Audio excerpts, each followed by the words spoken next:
Në një përpikje për të forcuar kapacitetin ajror dhe për të ruajtur ekuilibrin rajonal, Turqia ka prezantuar plane konkrete për blerjen e avioneve Eurofighter Typhoon dhe F-35, pavarësisht sanksioneve të SBA-s dhe aktualisht pengojnë të marrëveshje me një flotë prej rreth 40 Eurofighter.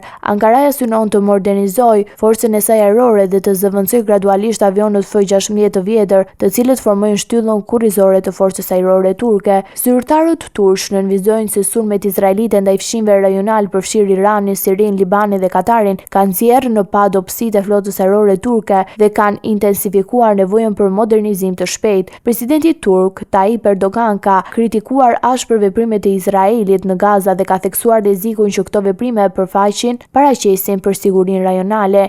Nga ana tjetër, kryeministri izraelit Benjamin Netanyahu ka paralajmëruar se mbështetja turke për grupet në Siri përbën kërcënim për Izraelin. Në të njëjtën kohë, Greqia pritet të forcojë flotën e saj ajrore me avion F-35 në të vitet e ardhshme, duke ngjallur shqetësimet të Ankaras për balancin ushtarake në Egje. Për të reduktuar varësinë nga furnizimet e jashtme, Turqia ka zhvilluar gjithashtu avionet e saj luftarak Kan, i cili megjithatë kërkon vite për të arritur kapacitetin e nevojshëm për të zëvendësuar F-16 të ekzekutues. Ekspertët e sigurisë vënë në dukje se këto hapa reflektojnë një strategji të qartë të Ankaras për të ruajtur avantazhet rajonale dhe për të përballur me sfida ushtarake dhe politike në lindjen e mesme dhe Egje.